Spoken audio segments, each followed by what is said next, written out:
앞뒤의 분들을 축복하며 인사하겠습니다. 환영합니다. 잘 오셨습니다. 지난 주일에는 우리가 함께 전교인 수련회를 다 함께 했습니다. 어린이부터 청소년 또 어른까지 다 함께 모여서 수련회를 함께 해주신 은혜를 감사를 드립니다. 이런 수련회와 같은 모임을 하면 목회자로서 가장 신경이 쓰이는 것 한 가지가 있습니다. 아마 여러분도 그런 경험이 가정적으로 있을 겁니다. 집안의 결혼 잔치 같은 큰 행사를 치를 때 여러 가지 준비를 하게 됩니다. 그러나 그런 준비를 최선을 다해서 하였을 때 그 자리에 어떤 분들이 참석해 주는가, 와주는가, 모여주는가, 이 굉장히 중요한 사실은 관심입니다. 사실 교회도 그렇습니다. 물론 두세 사람이 모인 곳에 주님께서 함께 하십니다. 그렇지만 할 수만 있다면 주님의 이름으로 모든 주의 사람들이 함께 모인다면 그것처럼 위로가 되고 격려가 되는 시간은 없을 겁니다. 코로나 바이러스로 인해서 점점 교회들마다 모임에 대해서 어려움을 갖고 있습니다. 코로나 시대를 거치면서 이 교회가 이 어려움을 겪으면서 이 모이지 못함으로 인해서 여러 가지 문제가 교회 안에 발생하는 것을 우리가 경험하고 있습니다.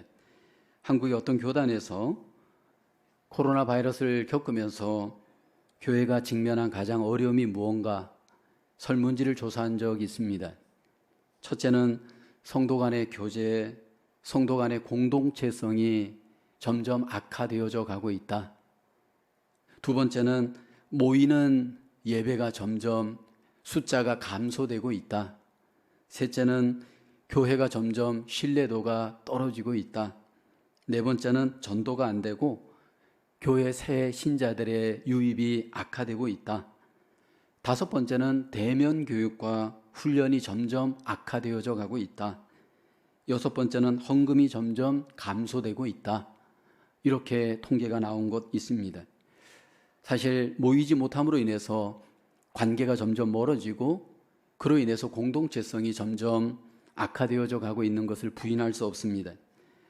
사실 교회는 공동체성이 회복되어야 되고 교회 속에서 공동체성을 통해서 우리의 삶과 신앙은 더 견고해져 갈 수 있습니다. 미국 속담에 이런 속담이 있습니다. Out of sight, out of mind. 안 보면 멀어진다라는 속담입니다.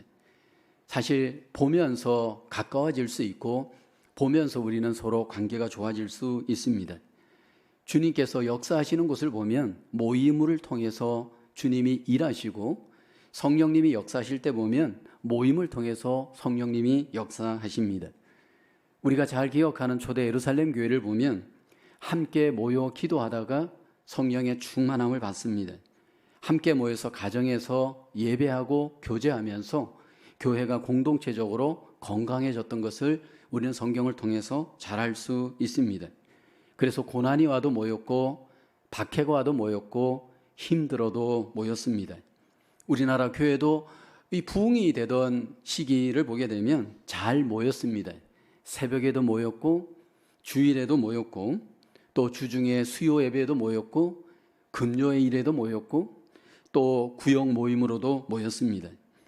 이렇게 잘 모일 때 결국 교회가 점점 교제가 왕성해지고 공동체가 건강해졌던 것을 교회 역사에서 우리는 볼 수가 있습니다. 점점 한국 교회도 또 이민 교회도 모임이 어려워지는 것을 보게 됩니다. 이 모임의 어려움은 여러 가지가 있을 수 있습니다. 초대교회 때는 이 모일 때 박해가 있었고 어려움이 있어서 모였습니다. 모임이 어려웠습니다. 그래서 심지어는 카다콤이라고 하는 곳에서 그들이 어려움을 피해서 모이기도 했습니다. 성지순례를 갈 때 이 카다콤에 가보면 그 카다콤 지하 무덤은 사실 모임을 가질 수 없는 장소였습니다. 지하였고 습기가 있고 또 어둡고 굉장히 불편하였는데 그래도 그들은 어려운 중에서도 이곳에서 모임을 갖기도 하였습니다. 그러나 점점 시간이 지나가면서 이 초대교회에도 모임을 폐하는 어떤 습관들이 교회 안에 들어오기 시작하였습니다. 그로 인해서 이 모임이 어려워지기 시작을 합니다. 오늘 본문에서 히브리서 기자는 모이기를 폐하는 어떤 사람들의 습관과 같이 하지 말고 오직 권하여 그날이 가까움을 볼수록 더욱 그리하자, 그렇게 우리에게 권고하고 있습니다. 이미 모임이 잘 되지 않는 어려움이 교회 속에 직면되었습니다. 그로 인해서 모임이 자꾸 어려워질 때 오늘 본문에서는 점점 더 서로 피차에 모임에 힘써야 한다, 우리를 향해서 여기 말씀을 하는데, 이게 사실 그 당시의 이야기이기도 하지만 오늘 우리에게도 주시는 하나님의 말씀입니다. 어떻게 우리는 하나님 안에서 모임을 회복해야 할까요? 첫째는 예수님의 피를 힘입어 하나님 앞에서 서로 모일 수 있어야 합니다. 오늘 히브리서 10장 19절에 보면 그러므로 형제들아 우리가 예수의 피를 힘입어 성소에 들어갈 담력을 얻었나니 라고 합니다. 우리가 하나님 앞에 모일 수 있는 그 모임의 근거는 예수님의 피 때문입니다. 우리가 서로 예수님의 피 때문에 함께 하나님 앞에 성소에 들어갈 놀라운 은혜를 입었습니다. 예수님께서 우리를 위해서 십자가에서 피 흘려 주었습니다. 죄인된 우리를 위해서 예수님께서 흘리신 그 피를 믿음으로 우리는 하나님 앞에 나아갈 수 있는 놀라운 은혜, 복을 얻었습니다. 하나님께서는 죄가 없으시기에 죄 있는 우리가 하나님을 만날 수 없습니다. 그래서 구약에는 하나님을 만나기 위해서 반드시 인간의 죄를 대신하여서 짐승이 피를 흘려야 했습니다. 그 흘린 짐승의 피는 인간의 죄를 대속해서 흘리는 피였습니다. 그리고 그 피를 흘릴 때 하나님께서는 그 피를 보고 인간들의 죄를 용서하고 인간들과 만나 주었습니다. 그러나 짐승이 흘리는 이 피는 계속 반복하여 흘려야 하기 때문에 하나님께서 우리를 위해서 한 번에 영원한 죄를 대속하는 하나님의 놀라우신 약속의 은혜를 베풀어 주었습니다. 그것이 바로 아들이신 예수님을 우리에게 보내시고 우리 모두의 죄를 예수님이 대신하여서 단번에 피 흘려 주었습니다.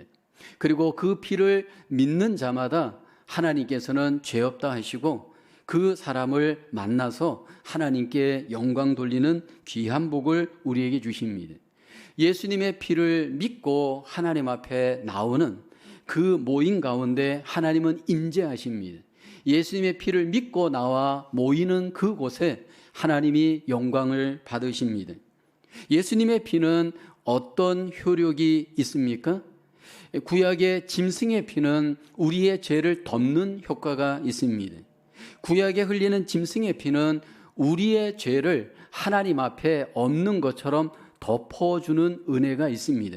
그런데 예수님의 피는 우리가 믿을 때 우리의 마음 가운데 우리가 갖고 있는 모든 죄를 깨끗하게 씻어주는 놀라운 씻음의 효과, 놀라운 용서의 효과를 하나님이 약속을 하십니다. 그래서 예수님의 피를 믿으면 우리 안에 숨겨진, 또 우리 안에 행해지는 우리의 원죄, 우리의 자범죄, 우리의 모든 가정의 죄 문제가 이 십자가의 피를 믿을 때 하나님께서는 믿는 그곳에 은혜를 베풀어 주십니다. 그래서 예수 그리스도의 피를 믿고 하나님 앞에 나아갈 때 우리는 그 피에 의지하여 하나님과 만나고 하나님의 사람들과 만나며 예배하고 교제하고 영광을 돌릴 수가 있습니다. 그래서 이 시간도 우리가 하나님 앞에 내가 왜 이 시간에 여기에 모였는가, 그 모임의 근거를 잘 돌아보기를 원합니다. 철저히 십자가의 보혈, 십자가의 예수 그리스도 때문입니다. 누구든지 예수 그리스도가 아니고서는 하나님 앞에 나올 수 없고 하나님 앞에 모일 수 없습니다. 요한복음 14장 6절에 예수님은 말씀을 합니다. 함께 고백하겠습니다. 예수께서 이르시되 내가 곧 길이요 진리요 생명이니 나로 말미암지 않고는 아버지께로 올 자가 없느니라. 하나님께 아버지로 고백하고 하나님 앞에 모일 수 있는 근거는 예수님 때문입니다. 그래서 우리가 이 모임 속에 예수님의 보혈을 생각하고 기억하고 의지하여 하나님 앞에 우리가 모여야 됩니다. 그런데 우리에게 중요한 것은 예수님은 단번에 한 번에 피 흘리셔서 우리의 죄를 용서하셨지만 우리 안에는 그 믿음을 반복해서 가져야 합니다. 우리 안에 참 마음과 온전한 믿음을 계속 갖고 하나님 앞에 우리는 서로 모이고 하나님 앞에 나가야 됩니다. 우리가 마음의 뿌림을 받아 악한 양심으로부터 벗어나고 몸은 맑은 물로 씻음을 받았으니 참 마음과 온전한 믿음으로 하나님께 나아가자 말씀을 합니다. 여기 참 마음, 온전한 믿음으로 하나님께 나아가라 성경은 말씀을 합니다. 이 시간 여러분이 하나님 앞에 나올 때, 이 모임에 참여할 때 여러분 마음을 한번 살펴보셔야 됩니다. 내 안에 참 마음과 온전한 믿음으로 하나님 앞에 내가 모이고 있는가라는 겁니다. 내가 지금 하나님 앞에 나왔을 때 내 안에 참 마음, 온전한 믿음의 핵심은 예수 그리스도의 보혈을 내가 의지하고 믿고 이 모임, 이 예배에 참여하고 있는가 하나님은 돌아보기를 원합니다. 우리가 하나님 앞에 모일 때마다 모임의 이유, 모임의 동기, 모임의 중심이 무엇인지를 잘 봐야 됩니다.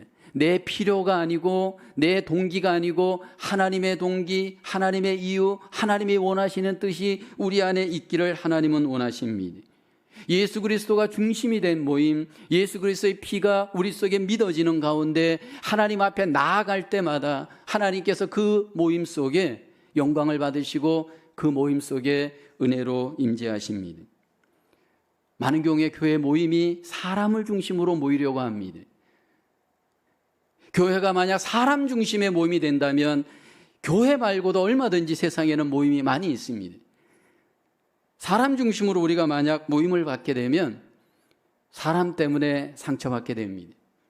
사람에 대한 기대가 클수록 사람에 대한 아픔도 우리 속에 클 수가 있습니다. 우리가 교회에 모일 때마다 예수 그리스도를 바라보셔야 됩니다. 나를 위해서, 우리를 위해서 십자가에서 피 흘리신 예수님, 나의 허물과 죄를 용서하신 예수님, 나를 무조건 십자가에서 사랑해 주신 그 예수님이, 그 예수님의 피가 내 안에 참 마음과 온전한 믿음으로 하나님은 회복되기를 원합니다.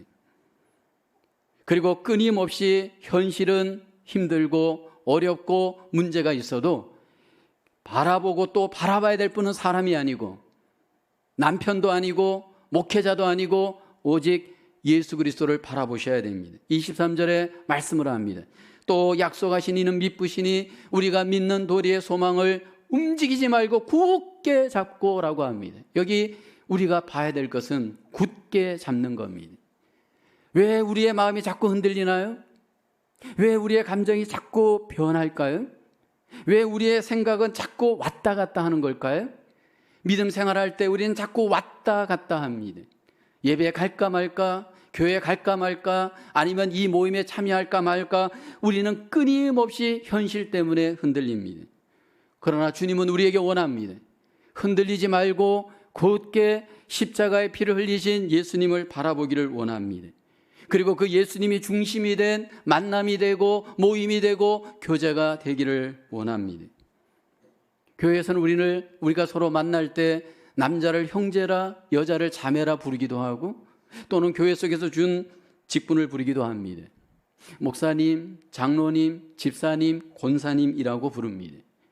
세상 모이면 가면 형님, 동생으로 부릅니다. 언니, 동생으로 부릅니다. 여러분, 교회는 인간적 모임이 아닙니다. 사람이 모였지만 사람이 모인 곳이 아닙니다. 사람이 모인 곳에 주님이 중심이 된 모임이 바로 교회입니다. 주님이 중심이 된 모임이기에 주님 중심으로 우리는 호칭도 부르고 주님 중심으로 관계도 해야 되고 주님 중심으로 우리는 서로 하나 되어야 됩니다. 그래서 교회 모임 속에는 수직 관계가 아닙니다. 교회 속에는 높고 낮음이 없습니다. 교회에 올 때는 여러분이 세상에 가졌던 공부나 직업이나 스펙이 이 안에서는 소용이 없습니다. 이 안에서는 예수님 때문에 우리는 서로 형제이고 자매이고 우리는 한 가족입니다. 그래서 서로는 차별이 없어야 되고 서로에 대해서 우리는 서로 공평하고 공정하고 평등하게 대할 수 있어야 됩니다. 오래 믿었다고 나이가 많다고 높고 낮음도 있는 것이 아닙니다. 그리스도의 피로 모이는 모임, 그리스도의 피로 만나는 만남이 되어야 됩니다. 하나님께서는 예수 그리스도 안에서 우리가 그 피에 의지하여 모일 때 그 모임 속에 위로가 있고 그 모임 속에 하나님의 임재가 약속되어집니다. 저희 교회가 과거 플러싱에 있을 때 몇 달 동안 주일마다 교회에 밥을 먹으러 오시는 분들이 계셨습니다. 빨지 않은 냄새나는 옷을 입고 여러 명이 교회당에 함께 오셨습니다. 모임 속에 냄새는 나고 이분들은 예배 모임이 시작되면 잠을 자기 시작을 합니다. 그냥 주무시는 게 아니고 어떤 경우에는 막 피곤하신지 코를 골면서 주무셨습니다. 예배가 딱 끝나고 식당으로 내려가는 시간, 이분들은 제일 앞장서서 식당으로 내려갑니다. 그리고 식당에서 제일 먼저 밥을 먹습니다. 한 접시, 두 접시, 세 접시 맛있게 식사를 먹습니다. 그리고 몇 달 뒤 이분들은 교회를 나오지 않았습니다. 물론 우리가 처음에 믿음이 없어서 밥 먹으러 교회 올 수 있습니다. 근데 여러분, 그것이 계속되어진다면 너무나도 안타까운 일입니다. 어떤 분은 주일마다 교회에 오실 때 찬양 때문에 오시는 분이 있었습니다. 찬양대에 나는 찬양하러 교회 온다. 그리고 예배가 시작되면 다 졸다가 내가 찬양하는 시간은 눈이 말똥말똥하게 찬양을 하십니다. 그리고 내 순서가 딱 끝나는 순간 다시 잠을 주무시기 시작합니다. 여러분, 우리가 인간적 목적으로 인정에 매여서 교회 생활 잘못하다 보면 나만 망하는 게 아니라 다른 사람들을 병들게 합니다. 누군가에게 내가 의도적으로 상처를 주는 것만이 상처가 아닙니다. 나는 예수 그리스도의 피에 의지하여 진정한 예배를 드리려고 교회 왔는데, 교회에 와서 이런 목적으로 모임을, 예배를 만약 드린다면 그 옆에 있는 분들이 얼마나 상처가 되는지 모릅니다. 여러분, 우리가 마음으로 다시 한번 돌아봐야 될 것은 내 안에 예수 그리스도의 피를 믿는 믿음이 다시 한번 기억되기를 원합니다. 주님께서 나를 위해 피 흘려주신 그 십자가의 피, 그 십자가의 예수님이 우리의 모임의 근거가 되고 내 모든 하나님 앞에 나아감의 여러분 근거가 되어야 됩니다. 우리가 모일 때마다 다시 한번 십자가의 피에 의지하여 주님께 나가는 설렘이 저와 여러분 속에 회복되기를 소원합니다. 그 십자가의 피가 우리의 가슴을 뜨겁게 하고 우리의 마음을 새롭게 하고 우리의 모임을 더욱더 뜨겁게 하는 그 은혜가 우리 속에 회복되기를 주님의 이름으로 축원합니다. 두 번째로, 우리는 서로 돌보고 격려하기 위해서 모여야 합니다. 24절에 말씀하죠. 함께 고백해 볼까요? 서로 돌아보아 사랑과 선행을 격려하며 말씀을 합니다. 우리가 모여서 하나님 앞에 예배하지만, 하나님께 영광을 돌리지만 서로에게 있어서 우리에게 중요한 모임의 목적이 있습니다. 우리는 서로를 돌아보아야 합니다. 사랑과 선행을 격려해야 합니다. 교회는 격려 공동체입니다. 여러분, 교회 속에서 격려를 잘 받고 있는지요? 반대로 나는 교회 속에 격려를 잘하고 있는지요? 어떤 분이 교회를 갔다 와서 상처를 받았습니다. 화가 났습니다. 왜 화가 났습니까? 그 이유는 너무나도 분명했습니다. 아무도 나를 알아주는 사람이 없습니다. 모처럼 교회 가느라고 머리에 힘주고 옷도 예쁘게 입고 신발도 새로 사서 신고 정말 교회에 기쁘게 갔는데 아무도 내가 새 옷을 입었는지 머리를 했는지 새 신을 신었는지 관심이 없습니다. 미국의 어떤 교회에 있었던 일입니다. 목사님이 어느 날 예배를 인도하다가 어떤 성도님 한 분이 괴상한 모자를 쓰고 회중 가운데 앉아 있었습니다. 그 예배 가운데 방해가 될 것 같아서 한 분 집사님을 시켜서 그분 모자를 좀 벗게 해달라고 알려주었습니다. 그 집사님이 조심스럽게 가서 모자를 쓴 그분에게 말했습니다. 성도님, 교회에서 하나님 앞에 예배 드릴 때 모자를 벗는 것이 우리 교회는 예의입니다. 모자를 좀 벗어주시겠습니까? 그렇게 얘기를 했더니 시험 받을까 봐 굉장히 조마조마하게 얘기를 했더니 그분이 활짝 웃으면서 말했습니다. 너무 감사합니다. 알았습니다. 그래서 이분이 너무 이상해가지고 예배를 드리고 난 뒤에 아까 왜 그렇게 감사했습니까? 이유를 물었습니다. 그랬더니 그분이 이렇게 대답했습니다. 내가 이 교회에 출석한 지 6개월쯤 되었습니다. 지금까지 저에게 한 분도 말을 걸어주지 않았습니다. 오늘 당신이 저에게 처음 말을 걸어주셔서 너무 감사했습니다. 이 세상에 계셨던 예수님은 우리에게 격려의 좋은 샘플입니다. 예수님은 이 세상에 계실 때 격려의 모범을 보이셨습니다. 12명의 제자를 선택하고 그 모임 속에 주님은 항상 격려자로 계셨습니다. 주님이 어느 정도로 제자들을 격려했나요? 이제 내일이면 십자가에서 고난을 받고 피 흘리시고 돌아가시는 시간이 가까웠습니다. 마지막 제자들과 모임을 하는 시간을 갖습니다. 만찬을 갖고 제자들과 함께 모임을 가지면서 이제 내일 돌아가실 것을 주님은 아십니다.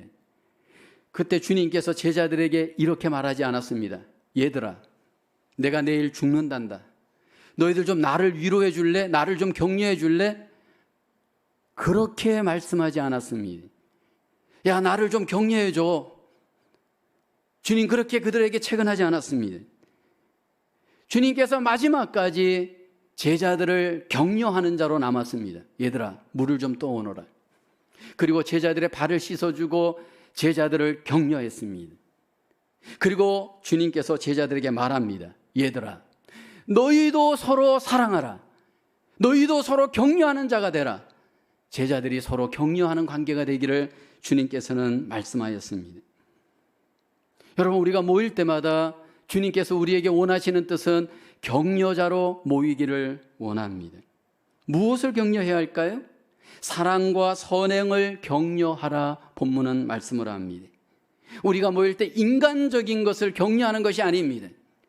어떤 세상에 사업이 잘 되고 아이들이 좋은 학교를 가고 어떤 이런저런 세상의 것들을 갖고 서로 격려하라 말하지 않습니다.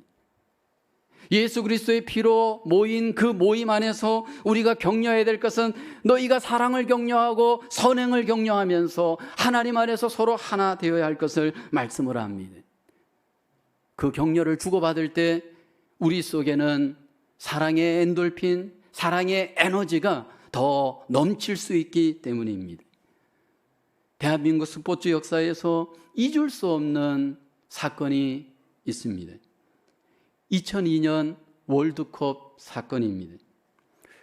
우리나라 축구가 사실은 여러분 그렇게 잘하지 못합니다. 높아봤자 등수가 20위, 지금 한 30몇위, 보통 40위, 심지어는 50위권입니다. 근데 여러분 세계 4강에 들어갈 수 있었던 것은 이것은 어메이징한 일입니다. 어떻게 우리나라 축구가 그때 세계 4강에 들어갔나요? 여러 가지 원인이 있을 수 있습니다. 히딩크 감독의 탁월한 리더십이 이유이기도 합니다. 또 하나는 선수들이 최선을 다하여서 열심히 팀워크를 이루어 축구했기 때문입니다. 근데 여러분 거기에 빠질 수 없는 하나의 원인이 있습니다. 전 국민의 뜨거운 응원의 격려입니다. 저는 그때 한국에 있었기 때문에 잘 압니다. 그때 여러분 거리마다 사람들이 응원하느라고 모일 때 그 인파가 장난이 아닙니다. 빨간 옷을 입고 태극기를 흔들면서 오 필승 코리아 대한민국 목이 터지라 응원했습니다. 식당에 가면 식사하는 사람들이 밥 먹는 것, 장사하는 것 관심 없습니다. TV 보면서 그냥 응원했습니다. 집집마다 여러분 온 가족이 모여서 응원했습니다. 거리마다, 사무실마다, 집집마다 대한민국 경기가 열리는 그 시간에는 응원하느라고 정말 모든 사람들이 하나 되었습니다. 근데 여러분 그 응원을 받은 선수들은 얼마나 힘이 되었겠습니까? 얼마나 격려가 되었겠습니까? 여러분 교회 속에서 서로 격려한다면 서로 여러분 그 격려를 통해서 받는 힘, 위로는 얼마나 클까요? 중요한 것은 우리는 내가 격려받고 관심을 받기를 원하지만 안타깝게도 성경은 우리에게 말씀을 합니다. 서로 격려하라. 서로 먼저 그 일을 내가 먼저 격려에 실천을 할 것을 말씀을 합니다.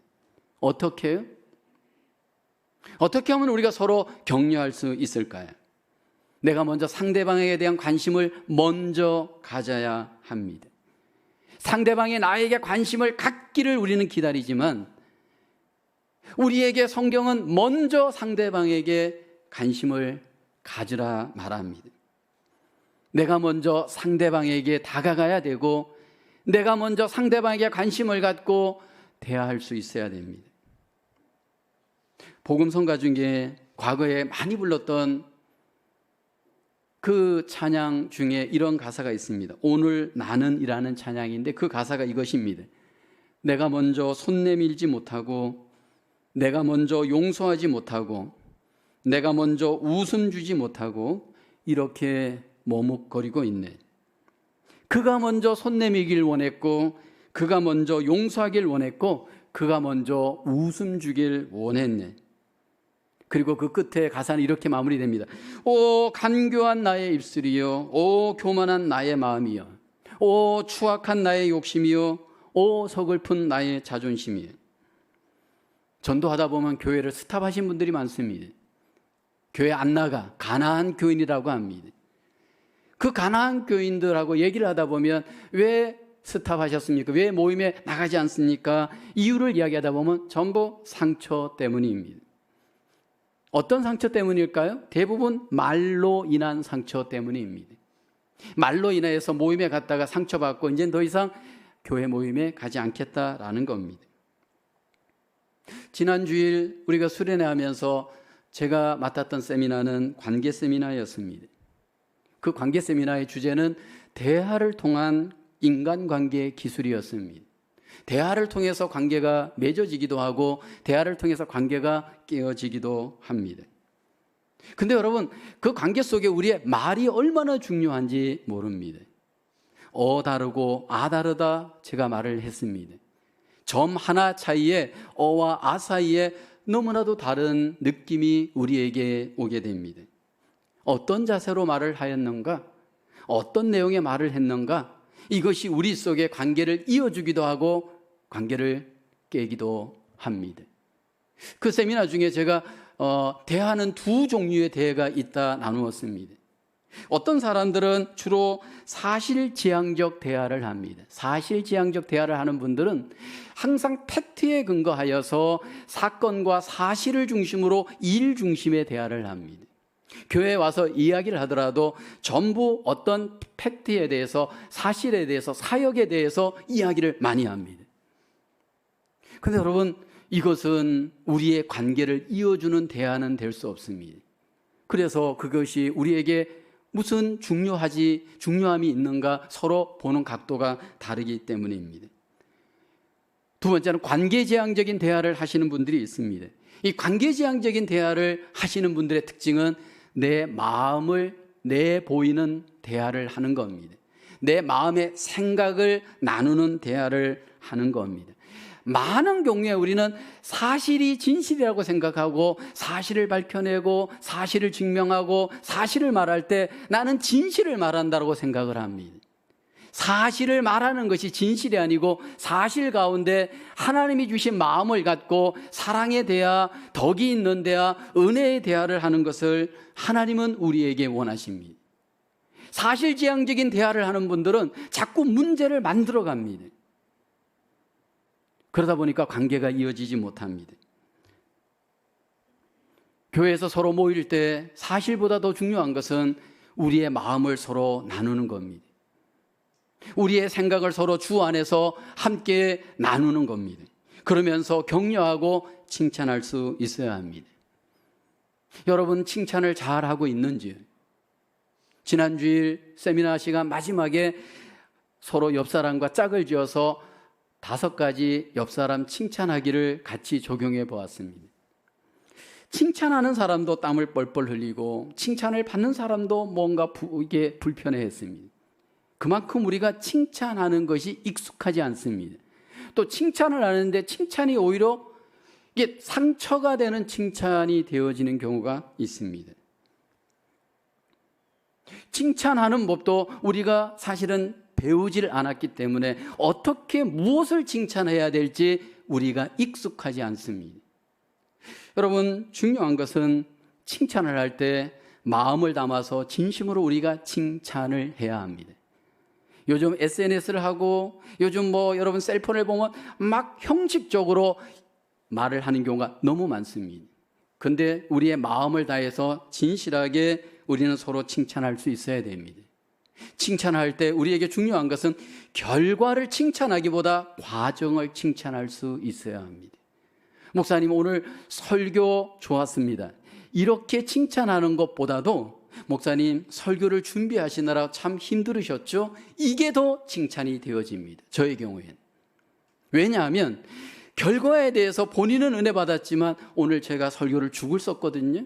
그래가지고 막 마음이 힘들어 있는데 그 설교를 잘했다는 것은 나를 칭찬하기보다 그냥 위로하려고 하는 목적이 보이기 때문입니다. 그러니까 서로에게 있어서 보이는 것보다 보이지 않는 것을 보고 그 보이지 않는 것을 인정하고 칭찬할 수 있는 마음이 우리에게 필요합니다. 여러분, 격려하고 칭찬할 때 그 격려와 칭찬은 우리에게 마음을 요동치게 합니다.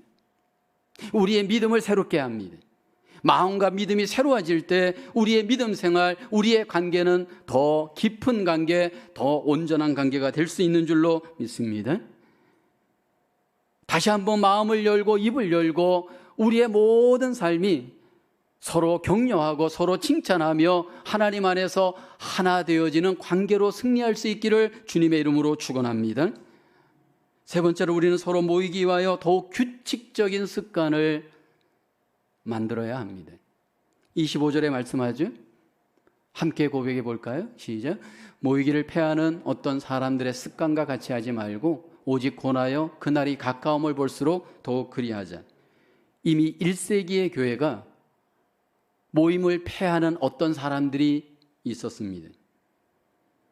초대 예루살렘 교회는 날마다 마음을 같이하여 성전에서 집에서 모였습니다. 그런데 이것이 조금 시간이 흘러가면서 이 모임을 패하는 어떤 사람들의 잘못된 습관이 교회 안에 있었습니다. 원래 처음에는 열심을 내다가 그 열심이 딱 꺾여지는 순간 우리 속에 그 모임을 패하는 습관이 나올 수 있는 위험이 있습니다. 대한민국 교회가 100여 년 전에 선교되어져 막 교회가 개척 당시에는요, 여러분 모일 수 없는 정황에서 모였습니다. 그 당시에는 교회가 그렇게 흔하지 않았습니다. 최소한 몇십 마일 가야 교회가 하나 있었습니다. 그러면 그 곳까지 비가 와도 눈이 와도 시간이 걸려도 걸어서 갔습니다. 그렇게 모임에 힘썼습니다. 새벽 기도회 같은 경우에 차가 운행되지 않았습니다. 걸어서 30분, 1시간 갔습니다. 주일날도 오전 저녁 예배가 있었습니다. 수요일 예배 지금도 이민교회 드리지만 잘 못 모이잖아요. 금요일 있고요. 그렇게 모이는 모임의 습관을 가졌습니다. 근데 점점 이 숫자가 여러분 줄어들고 있어요. 이민교회 예외가 아닙니다. 주일 낮에 모이는 인원의 20%, 30%가 수요 예배에 오시고요. 그리고 주일 낮 예배의 10% 정도가 새벽 기도에 오시고요. 사실 새벽 기도의 10%도 이제는 안 되는 것 같습니다. 점점점 모임의 열기가 식어가고 있습니다. 코로나 바이러스를 당하면서 우리는 모일 수 없는 컨디션의 조건이 우리를 더 못 모이게 했습니다. 위험하다 보니까 가정에서 온라인 예배로 모이기 시작하였습니다. 그리고 대면 예배가 모이더라도 6피트, 3피트 제한을 하다 보니까 이 모이는 것이 쉽지가 않습니다. 이런 이유로 인해서 점점 모임이 악화되어져 가고 있습니다.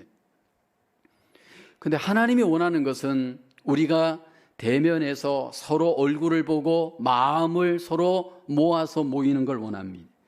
대그룹으로 모여야 되고 소그룹으로 모여야 됩니다.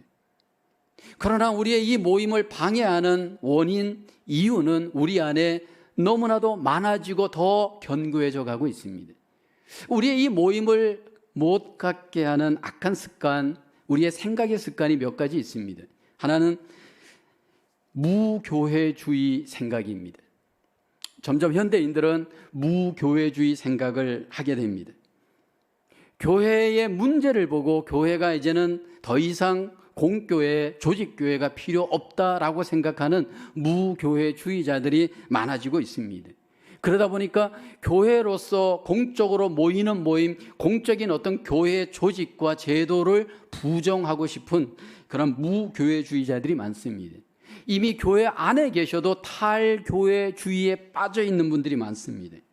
교회에 출석은 하지만 교회에 깊숙이는 들어가지 말아라 말합니다. 교회에 왔지만 빨리 집에 가야 한다고 생각을 합니다. 왜냐하면 형식적 예배, 형식적 모임에 익숙해 있기 때문입니다. 그리고 사단은 그것을 마치 옳은 것처럼 우리에게 말하기도 합니다. 그러나 기억해야 됩니다. 하나님의 뜻은 아닙니다. 비록 교회가 문제가 있고 교회 속에 잘못이 있지만 교회 자체가 문제가 있고 교회 자체를 하나님은 부정하지 않습니다. 또 우리를 못 모이게 하는 이유는 우리 안에 식어진 믿음 때문입니다. 믿음이 식어지면 모임도 식어집니다. 여러분, 공부에 대한 열정이 떨어지면 학교 가기 싫은 것과 똑같습니다. 믿음 생활을 오래 하다 보면 반드시 믿음의 곡선이 있습니다. 올라갈 때 있고 내려올 때 있습니다. 근데 여러분, 믿음의 하강 곡선을 그릴 때 식어진 믿음이 있을 때 여러분, 교회 교자도 싫고 교회 어떤 분도 만나는 것이 싫을 때가 있습니다. 근데 여러분, 그 식어진 믿음을 추적해 가다 보면 그 식어진 믿음의 중심에 보면 상처라고 하는 이유가 있습니다. 잘 기억해야 될 것은 사단은 우리의 상처를 이용합니다. 사단은 우리의 상처를 이용하여서 끊임없이 부정적 마음, 부정적 생각, 부정적 감정, 부정적 행동을 하게 만듭니다. 그 상처에 놀아나는 많은 상처의 종들이 너무나도 현대교회에 많습니다. 나 상처받았어. 그래서 나는 교회 안 나가. 여러분, 그 주제를 좀 넘어서기를 원합니다. 돌아봐야 될 것은 내가 상처받았다면 내가 상처 준 경험도 있을 수 있습니다. 근데 우리는 내가 상처 준 경험은 기억을 못합니다. 이상하게 내가 상처받은 기억만 우리 안에 너무 많이 합니다. 내가 피해자라고 생각합니다. 그러나 여러분, 내가 가해자일 수도 있습니다. 그렇다면 여러분, 우리가 마음을 넓히고 다시 한번 그 상처에서 여러분 우리가 돌아오기를 원합니다. 그 낙심에서 우리가 회복되기를 원합니다. 또 우리로 하여금 모이게 못하는 가장 큰 이유 중에 하나는 게으름입니다. 이 모임이라고 하는 곳에 한번 나가려면 여러분 부지런해야 됩니다. 주일날 여러분 주일 예배에 오시기 위해서 최소한도 어떤 분들은 2시간, 3시간 준비하시는 분들이 있습니다. 아기가 있는 경우에는 더 어렵습니다. 여러분 목욕도 어떤 씻기도 해야 되죠. 또 옷도 준비해야죠. 이런저런 준비하는 것, 이런 것들이 게으르시기 때문입니다. 제자훈련 또는 목장 모임 가기가 귀찮습니다. 가기 위한 어떤 준비의 과정이 너무 귀찮고 이것들이 여러분 우리 속에 습관이 되다 보면 결국 스킵하게 되어집니다. 하나님께서 우리에게 주신 죄의 본성은 끊임없이 게으름으로 가게 만듭니다. 눕고 싶고 자고 싶고 놀고 싶고 먹고 싶고 여러분 쉬고 싶습니다. 그러면서 우리의 영혼은 피폐해질 수 있습니다. 왜 우리가 서로 자꾸 모여야 할까요? 여기 오늘 본문에 보면 그날이 가까움을 볼수록 더욱 그리하자. 그날이 가까워지기 때문입니다. 이 그날은 어떤 날일까요? 주님이 오시는 그날이기도 하지만 내가 주님 앞에 가는 그날이기도 합니다. 내가 주님 앞에 가는 그 죽음의 날이 여러분 우리는 모릅니다. 내일일 수도 있고 모레일 수도 있습니다. 주님께서는 그날이 우리에게 가까이 온다면 더욱더 우리가 주님 앞에 이 시간을 선용하여 주님의 뜻을 이루는 삶을 저와 여러분에게 원하십니다. 내 인생 가운데 주님이 가장 원하는 시간은 무엇일까요? 우리가 주님의 이름으로 주님을 찬양하고 주님의 백성들과 주님의 나라를 이루어가는 것이 주님이 우리에게 원하시는 가장 기쁜 뜻이기 때문입니다. 우리가 결혼식을 남자와 여자가 해서 서로 만나 서로 한 가정을 이룹니다. 그때 미국의 목사님들은 결혼 예식문 중에 이런 내용을 읽기도 합니다. 두 사람이 결합함으로 슬픔은 반으로 줄어들고 기쁨은 갑절이 된다. 여러분, 결혼해 보신 분들은 서로 두 사람이 연합하는 것이 아픔도 있고 힘듦도 있지만 아픔 너머에 힘듦 너머에 기쁨이 있는 것을 잘 압니다. 그래서 우리는 결혼합니다. 어떤 분은 이렇게 만남에 대한 이야기를 합니다. 사랑하는 사람들에게 있어서 상대의 존재는 자신에게 마치 새의 날개와 같은 것이다. 새가 날개가 있어야 날 수 있듯이 인간은 서로 만날 때 그 만남을 통해서 인생은 행복하고 기쁠 수 있습니다. 저와 여러분 속에 이 만남과 이 서로의 이 관계가 우리에게 힘을 주고 격려를 주고 용기를 주어서 하나님 앞에 더 우리의 삶을 새롭게 하는 그러한 만남을 우리가 교회를 중심으로 가져야 할 줄로 믿습니다. 예수 그리스도께서 우리를 위해서 피 흘려 주셨습니다. 그분이 흘리신 그 피는 우리의 만남의 이유입니다. 예수 그리스도의 피를 믿고 의지함으로 우리가 항상 주님 중심으로 하나님의 교회가 만남의 은혜가 있기를 원합니다.